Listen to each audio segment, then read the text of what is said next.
And you could just feel, the heat radiating up through the bed. Oh.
Oh.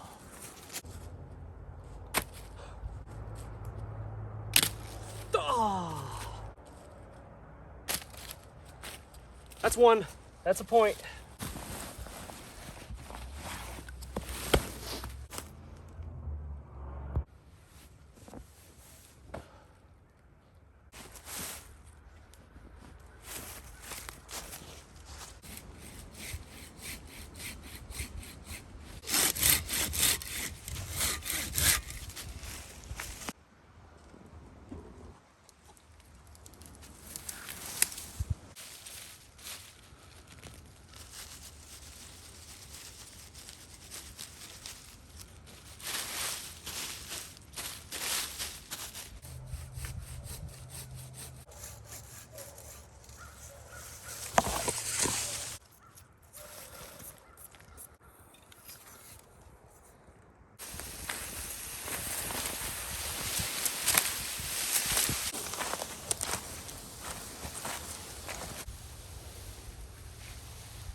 So what I'm doing here, guys, if you haven't caught on yet, is I'm building a raised bed here in this hollowed out spot where a tree has fallen over, and this gives me some protection from the wind.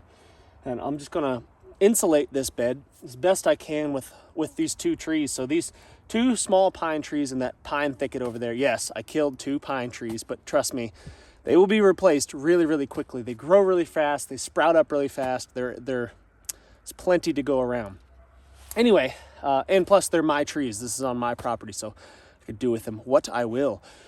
But I'm gonna use all of the boughs, all the pine needles and branches off there to insulate myself from the ground, the cold ground. I'm gonna build a fire up on this platform right here. And then once I get the fire built, I'm gonna heat up some rocks. And I'm gonna use those hot rocks. I'm gonna roll them down this little hill right here. I'm gonna roll them down the hill underneath my bed, and that's gonna radiate heat up through into me.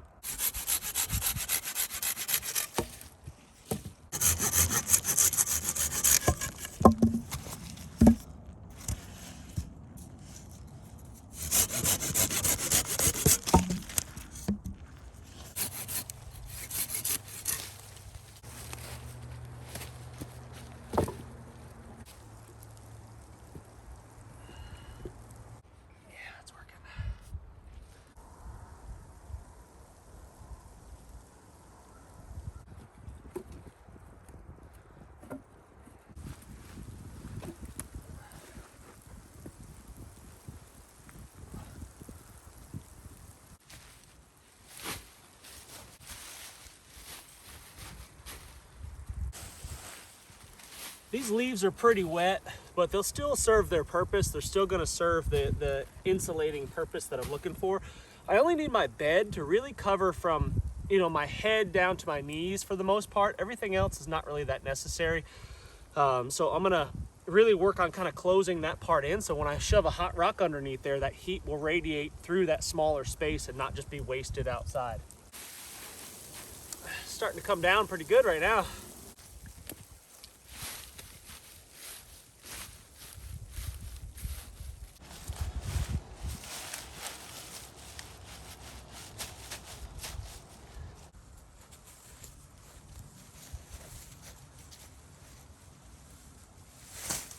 Just want it to be kind of messy looking, so they crisscross all over the place. And that's gonna give me a springy, cushy bed.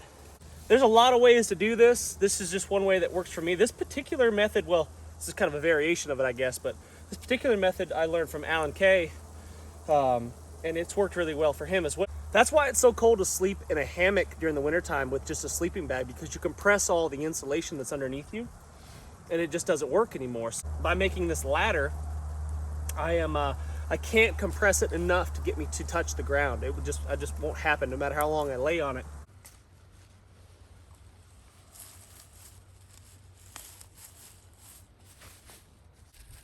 Now, I wouldn't go through the trouble of building such an elaborate bed and shelter if I was just gonna stay here one night, perhaps. I mean, unless I was worried about getting really, really cold and I only had minimal gear, minimal equipment, or no equipment at all. If I had nothing, then I would definitely do this. But if I had some sort of sleep pad like I do, even a small one like that, and I was just gonna spend one night, maybe, maybe not. While I work here, guys, if you haven't already hit the thumbs up, please do that. I'd really, really, really be grateful for that. Consider subscribing if you haven't done so already, and I'll continue putting out really awesome videos for you. Sticking the pointy ends down, you're avoiding getting those sticks stabbing in your back in the middle of the night. Also, before I forget, Survival Dispatch has launched its e-commerce, so we can go to you can go to the link in the description, and that will take you to our store. Lots, I mean, hundreds of products that you could choose from right there. Oh yeah. Oh, that's pretty good.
You might be saying to yourself, hey, those rocks look heavy.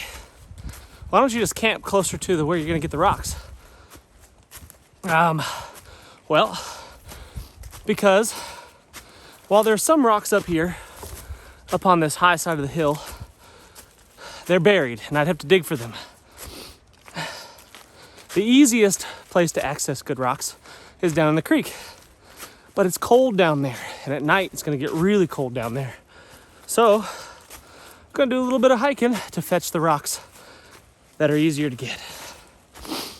One big push as opposed to a lot of digging to find some decent rocks. And you're also thinking, hey, I heard that you're never supposed to use rocks out of a creek because they'll explode. Well, I've done this a lot of times, and I've done it with rocks out of the creek a lot, and they've never exploded. They've occasionally fractured, but I'm selective with my rocks. I use quartz rocks out of the creek. Quartz, for some reason, it doesn't seem to blow up or explode or anything like that. And your results may vary, but I just say be careful with that. Don't select really porous rocks. So a dense, heavy rock, which is harder to carry, but less likely to split and break on.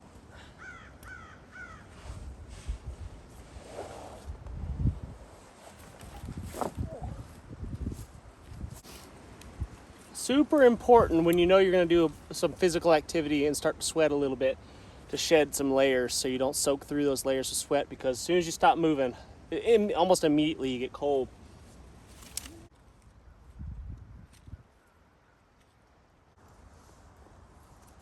Down trees like this, the hollowed out spot that the roots create is one of my favorite places to shelter.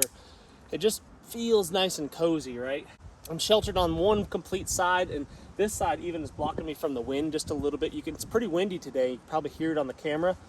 But down here in this little bit of a sump, especially if I lay down, the wind doesn't really touch me.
One really important thing to note is to not put the rocks on the fire, because they probably will break if you do that, if not explode. I don't think they'll explode, but they'll probably break for sure. But if you put them just next to the fire, basically like you're building a fire ring, they'll get good and hot.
I'm not much of a seamstress, but it'll keep it from tearing more, that's for sure.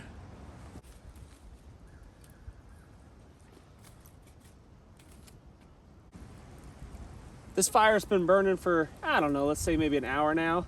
And definitely this rock is too hot to touch. 5 rocks here, so I can be constantly rotating them. I could be having a couple rocks underneath me, and while a couple more are heating up, so I can just be rotating them back and forth. Now let's say, like, I'm just gonna use my shovel basically, and that's gonna make it easy to handle these big rocks, right? Even if they're really, really hot, I can just pick them up like this and put them underneath my bed and then fish them out of there with it as well.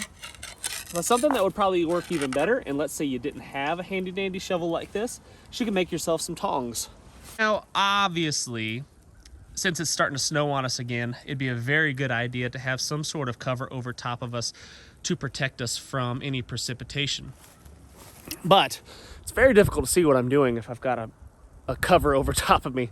So I'm trying to let you see kind of what's going on, and the main focus of this video is building that bed and using hot rocks to heat that bed.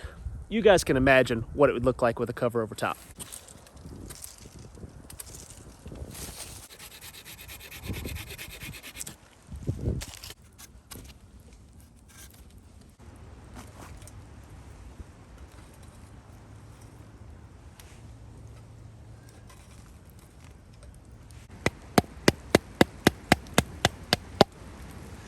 You can baton a multi-tool, but you got to do it very gingerly. If you beat on it at all, you'll get some wobble like I have. I've abused my tools. You'll get some wobble in the blade like that. So just do it very gingerly and you'll usually be okay. That goes for pretty much any folder.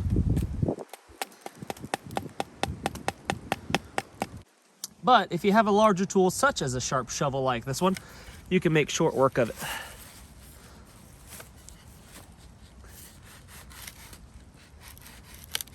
Just got to be careful not to let it split off to one side. This one's splitting pretty even despite all of its knots.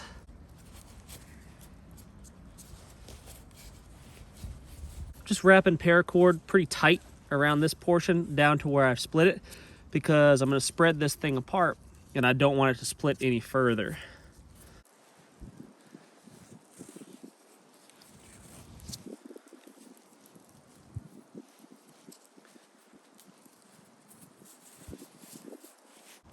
Then we just take a small stick, jam it down in there, like so.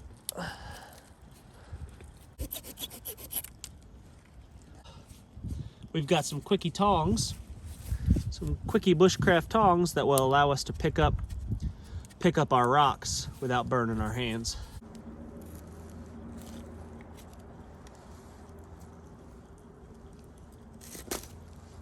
These rocks are really hot, and like I said, you saw me get them out of the creek. I mean, they've been in the creek for a millennia probably. They're as wet as they were ever going to get. But I warmed them up really, really slowly. I was careful with my rock selection. They're really, it's not a porous rock. These are quartz. They didn't even bust. They didn't break, nothing. So there's that.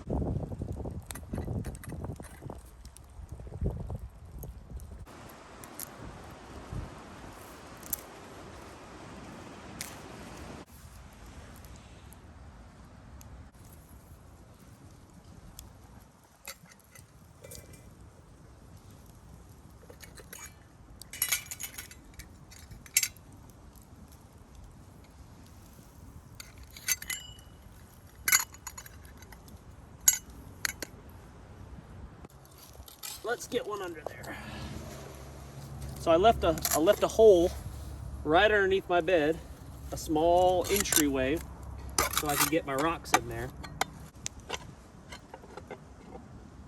There we go. Got one in there. That rock's getting hot. Cram it in there.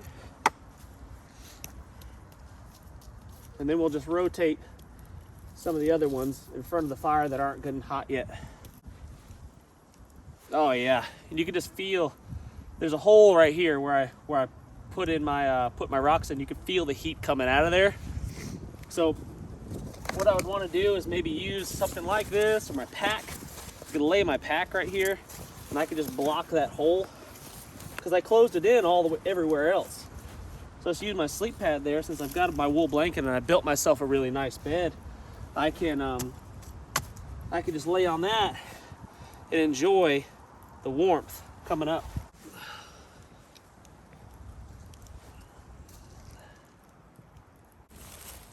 Oh yeah, that's good. And then again, imagine I've got some sort of cover overhead, right, protecting me from the elements outside, and that would further trap in some heat and keep me a little bit warmer. And don't skimp on your mattress. That's a big deal. If you expect to get a reasonable night's sleep, make sure that you do everything you can to make the mattress as comfy as possible. If you feel a stick stabbing you or whatever, something lumpy, something poking in there that you missed, something that you just should have moved but thought, it'll be fine, it won't be fine come 2 a.m. So just go ahead and fix it now while it's still daylight and you're not, exhausted. And then once your rocks have cooled off, once they've overstayed their welcome, and you can touch them by hand, fish them out of there. This one's still really hot. Not quite ready to be swapped out yet, but you get the idea. I would remove one of those rocks, and I would just get one out of the rotation, like this one, and fish it under there. Trying not to burn my sleep pad here.